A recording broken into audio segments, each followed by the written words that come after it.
Movie की शुरुआत में एक आवाज सुनाई देता है और बोलते हैं कि नॉर्थ जोन प्रिजन में अटैक हुआ है सर। कुछ लोगों ने कैदियों को बंदी बना लिया है और आप जल्दी बैकअप फोर्स भेजिए सर। और फिर दूसरी साइड से बोलते हैं कि स्पेशल टास्क फोर्स ऑफिसर चिंगप्पा को भेज रहे हैं, आप घबराइए मत। और फिर एसीपी चिंगप्पा के पास एक पुलिस की गाड़ी आती है और कहता है कि सीएम ऑफिस से कॉल है और बोलते हैं कि इमरजेंसी है, जल्दी चलो।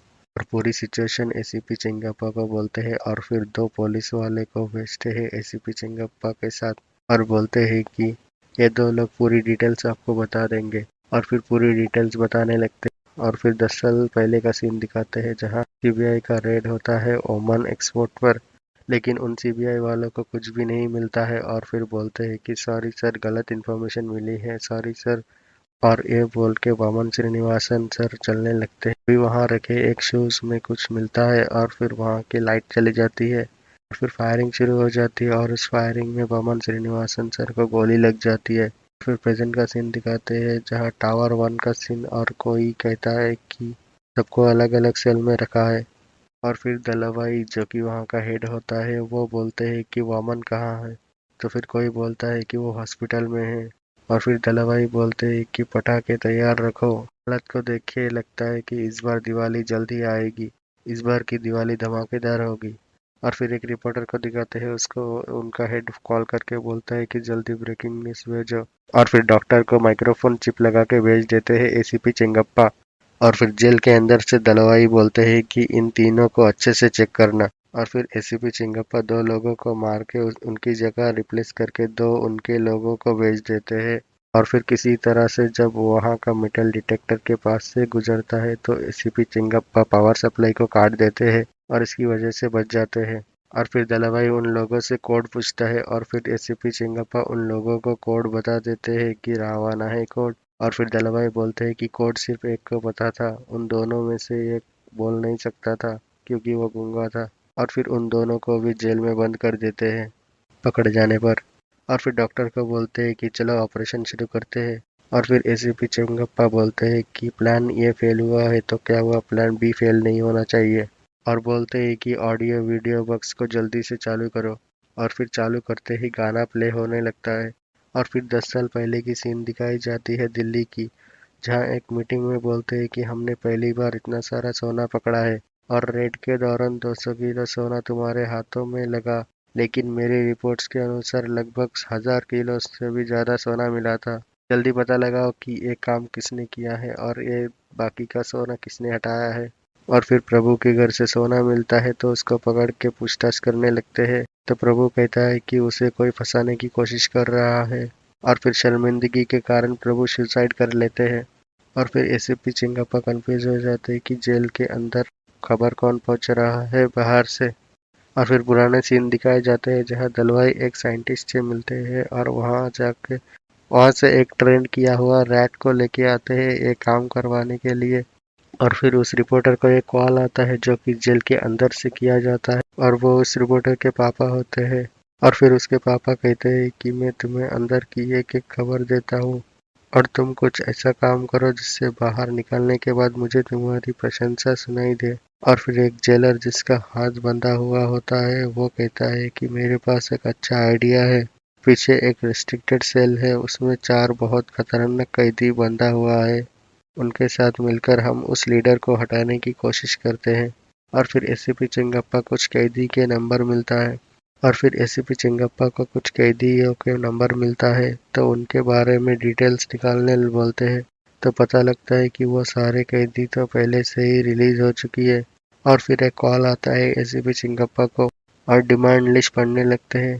2 पैकेट मेटाफोर्मिन, 2 पैकेट पैरासिटामोल और 200 पैकेट ओआरएस जूस का, बैंडेड और कॉटन, 20 वाटर बॉटल, एंटेक्स के 2 पत्ते, एस्पिरिन के 2 पत्ते, मॉस्किटो कॉल्स। और लास्ट में बोलता है कि अभी के लिए यही डिमांड लिस्ट है, 1 घंटे के बाद पूरी डिमांड लिस्ट पहुंच जाएगी।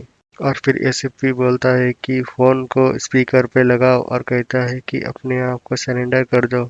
और फिर एसीपी चिंगप्पा को लगता है कि जो वीडियो स्ट्रीम पे बात कर रहा है वो कोड वर्ड में कुछ कहने की कोशिश कर रहे हैं। तो फिर वो आदमी जहाँ काम करता था वहाँ के डॉक्टर को बुलाते हैं और उसकी कोड वर्ड्स को डिकोड करने लगते हैं। और फिर वो जेलर जिसका हाथ बंधा हुआ था वो हाथ खोल लेते हैं किसी तरह और चार कैदियों से मिलने चले जाते हैं। और फिर उन चारों से मिलने के बाद एक डील करता है कि अगर तुम वो करोगे जो मैं तुम्हें कहूँगा तो मैं तुम्हें बाहर निकलने की मदद करूँगा।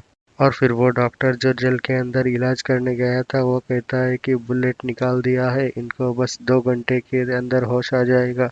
और फिर वो चार खतरनाक कैदी और उस लीडर की आपस में फाइट शुरू हो जाती है। और फिर एक लेटर मिलता है उनमें से किसी को जिसमें इंफॉर्मेशन लिखी हुई होती है। और फिर एसीपी कॉल करके बोलता है कि ये इंफॉर्मेशन टीवी पे दिखाने वाला है। और फिर वो लेटर लेके उनके हेड को ढूंढने लगते हैं।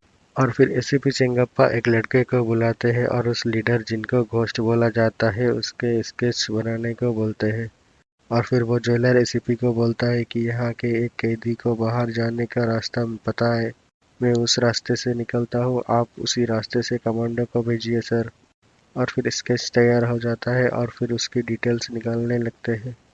और बोलता है कि 15 साल पहले मारे गए एक साइको किलर की तस्वीर है।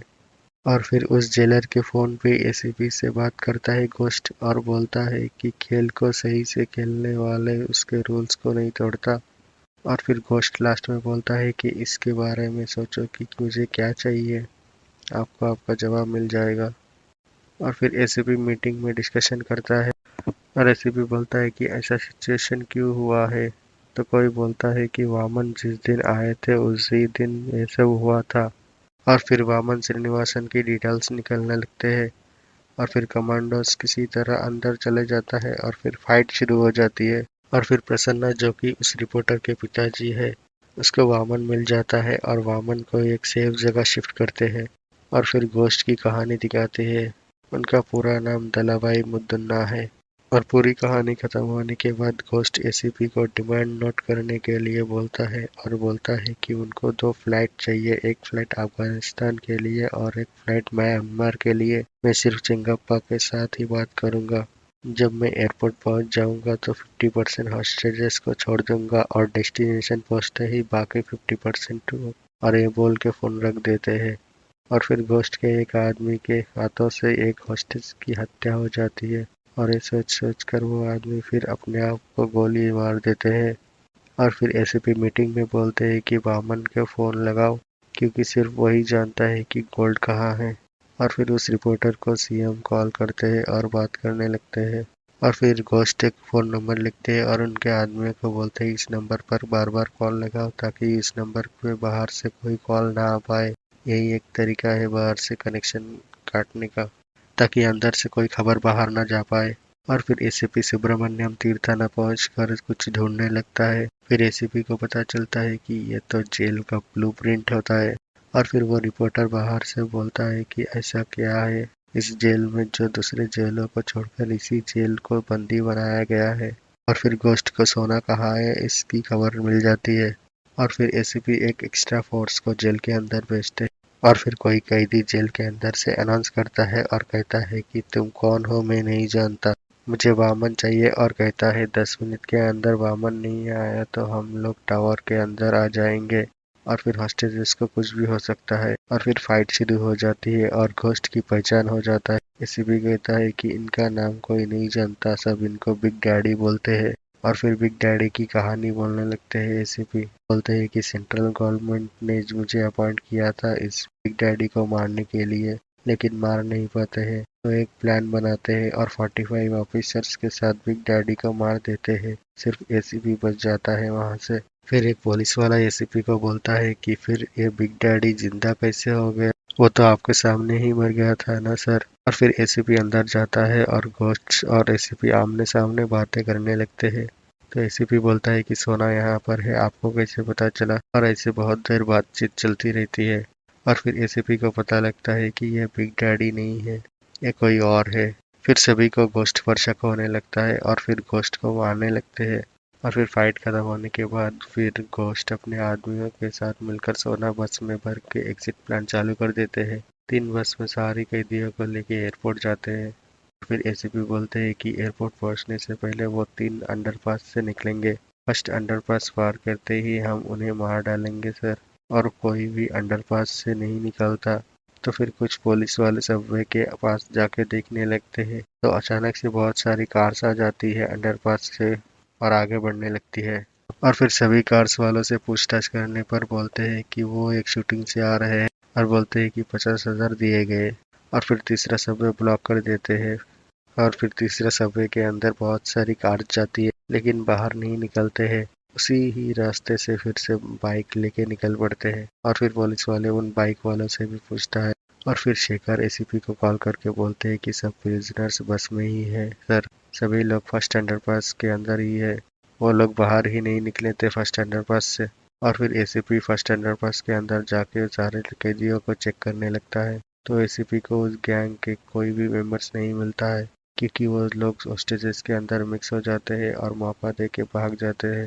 और फिर एक पुलिस वाला आके बोलते हैं कि ये सारा सोना नकली है सर। और फिर पहले का सीन दिखाया जाता है जहां घोस्ट का प्लान दिखाते हैं, जहां घोस्ट बोलते हैं कि टावर 6 के नीचे एक पाइप है, उसी पाइप के जरिए रिमोट कंट्रोल बोट को जेल के अंदर लाया जाएगा, उसी बोट में डुप्लीकेट सोना भी होगा और उस डुप्लीकेट सोना को हम बस में लोड करेंगे और असली सोने को हम इसी पाइप से बाहर ले जाएंगे। और फिर घोस्ट बोलता है कि तुम लोगों की सजा 3 साल से ज्यादा होनी चाहिए तभी यहाँ से बाहर निकल पाओगे। और फिर वहाँ एक व्यक्ति बोलता है कि फिर हम बाहर कैसे निकलेंगे सर, फिर तो हमें 3 साल वेट करना पड़ेगा।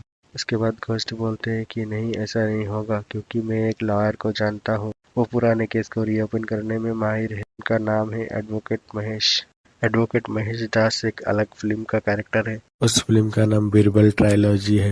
और फिर महेश दास का सीन दिखाते हैं और महेश दास घोस्ट को बोलते हैं कि सभी के लिए एस्केप प्लेन बनाया है सिवाय आपके, आप वहां से कैसे निकलेंगे सर। फिर घोस्ट बोलते हैं कि तुम तो शातिर दिमाग वाले हो, पता लगा लो।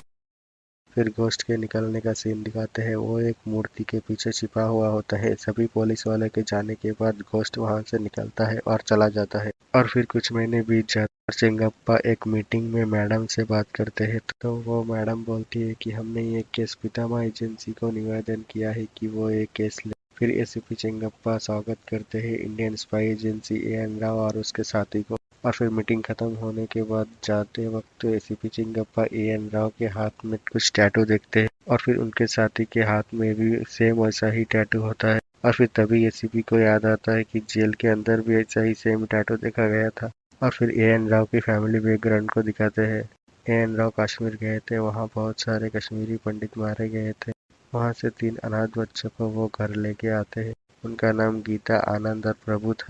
तीनों सिविल सर्विसेज एग्जाम पास कर लिए थे। प्रभु सीबीआई ज्वाइन कर लिया था और उसके बाद फिर प्रभु और गीता ने शादी कर लिया और फिर प्रभु सुसाइड कर लेते हैं और गीता की एक्सीडेंट में मौत हो जाती है। और फिर एएन राव और उनके बेटे आनंद मिलकर ऑपरेशन घोस्ट को स्टार्ट कर देते हैं और फिर उसका बेटा आनंद दलवाई का वेश बन के ऑपरेशन घोस्ट को स्टार्ट करते हैं। अगर पुलिस वाले पकड़ लिए तो भी कुछ नहीं कर सकते हैं क्योंकि दलवाई पहले से ही मर चुका है।